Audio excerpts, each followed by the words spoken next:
Hello everybody, December 16th. Hope everybody's doing well. Getting ready for the holiday season. For whatever you're celebrating this time of the year. It's a blessed, safe holiday. Two messages early on, 157, 158.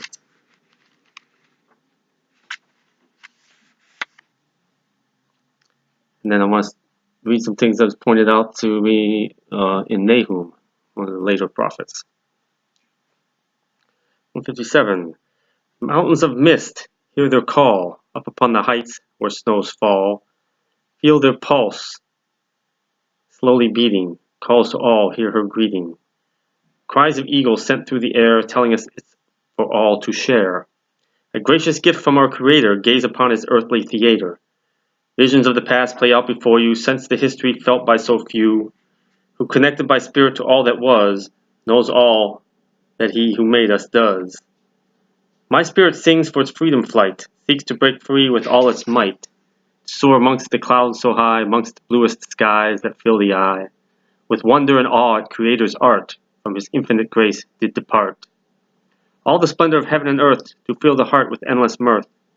Omnipotent desire for all to embrace, precious gift to the human race. See and hear, feel and smell, all that earth has to tell. Spiritual senses awaken inside, to all the glory heaven can't hide. There is no time and place that binds love, it is a pure and true gift from above. Seeking to find what one wants in this life often does not leave you a life full of strife. That one who knows all that you need in your heart leads you to the one who was yours from the start. Open your heart in your deepest inside, most secret truth of you that you hide. Then in his time you'll be fulfilled in all that your heart and soul silently call. Out with their silent spiritual need to the one who will help you, your true self, be free. In whose hands your heart is secure, in the love that you feel oh so pure. And this starts out talking about how the creation of God, this earth, and everything of this earth, whether it's the animals, it's the people, whether it's the trees, the earth, the rock, the ground itself, it's all part of His creation. We're all tied to it, all tied to Him. And if you saying how you open yourself up to this and open up yourself to spiritual self, and focus on Him and the Spirit, it opens up all that's inside you. That part of you that is connected to everything, and you become aware of the pulse of the earth itself.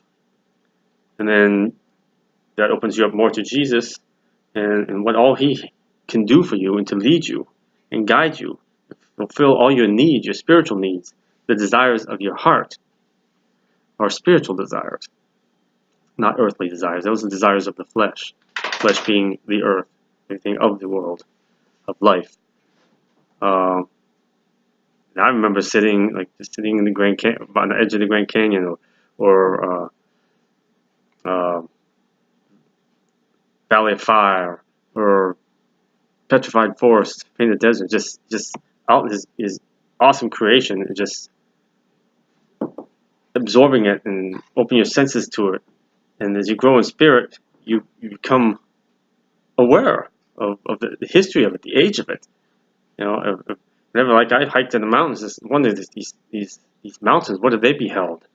Whether maybe some trees that are very, very old, like the redwood forest, what have they beheld? They're living creatures. The earth itself is alive. What all it's beheld, and you absorb all that, and you sense all that. It's this amazing feeling, and which you can't do when you're so focused on chaos and strife. As it said here, seeking to find what one wants in this life often does not leave you a life full of strife, and you never experience His creation and feel that beauty that's out there, let alone notice it. So that's what that is all about. Next is 156, not 158. 156. Cycles of time massing at the fore, which is this world has had cycles of time. Man has had cycles of time. We knew a lot of information, we lost it, and we gained it again.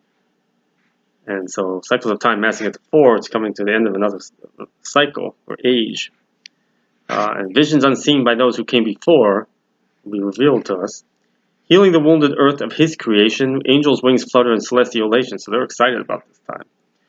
Hear the beat of the gathering throng, which is heavenly host, pounding out its time, deepening gong. Chosen ones, called across time and space, all his servants are being moved like chess pieces where he needs them to be, drawn like magnets to a appointed place, which he knew he wanted them to be long before. Final bell shall dawn the time. The trumpet, bell, gong, chime, and how that's going to actually sound to us. In end times again, not necessarily going to be suddenly and all at once completed. Could be drawn out over 1,000 years for all we know. Only God knows. Final bell shall dawn the time when all foretold shall befall mankind. Steel thyself for what lies ahead. Prepare thyself. Be ready. Clear the mind of all fear and dread. That's the devil. Don't give him something to latch onto. Glorious abatement defined as you will. Difficult to swallow such a bitter pill. Emptiness is consumed by sacred call. Darkness sucked away into the thrall. So you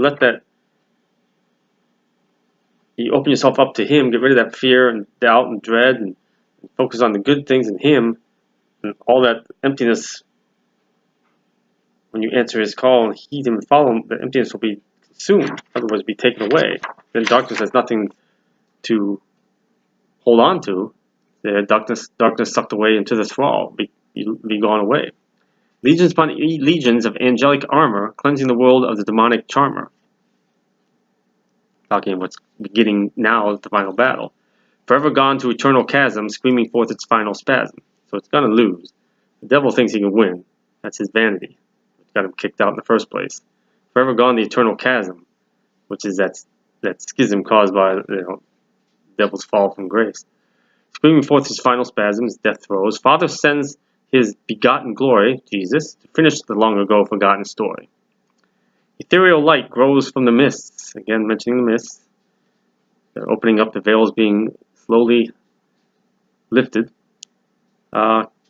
Consulting he upon the infinite lists. That's the judgment. Will you go, will you stay? Too many disbelieve this final day. That's kind of foretelling, talking what's coming now. When no longer his will went unheeded, why man pursued so much unneeded?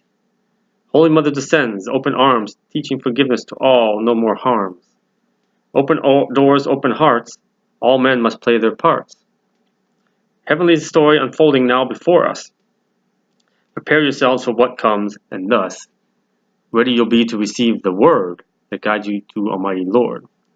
So prepare yourselves, so you will be ready and be led home to God's kingdom. So, two very beautiful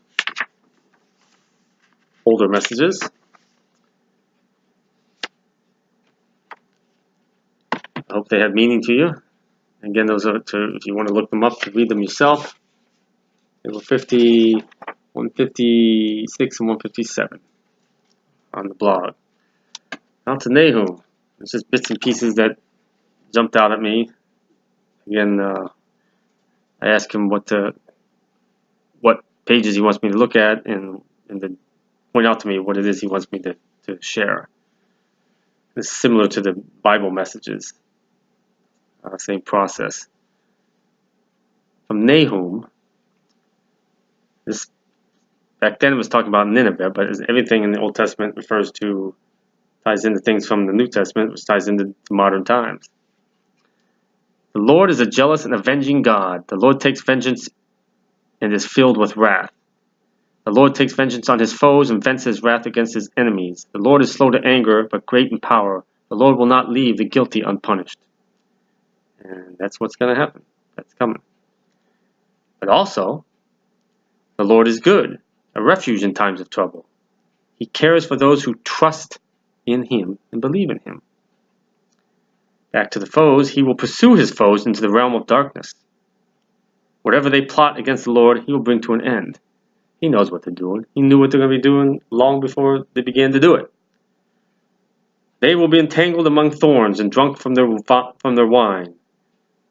Who plots evil against the Lord and devises wicked plans? Although they have allies and are numerous, they will be destroyed and pass away. They can't win. I will break their yoke from your neck and tear your shackles away. He will free you from their hold on you if you turn to him, call out to him. I will destroy the images and idols. That's not just statues and pictures. Images and idols is anything that we're focused on other than him, before him. Anything. Could be an inanimate object, could be something internal, could be other people. No more will the wicked invade you. They will be completely destroyed. Again, destroyed. Watch the road, the path you're on. Brace yourselves. Marshal all your strength. Pay attention. Be strong. Prepare yourself. The Lord will restore the splendor. But it's going to take time and some bad things before then. The protective shield put in place once he returned the splendor, never to be corrupted again. Woe to the city of blood, full of lies.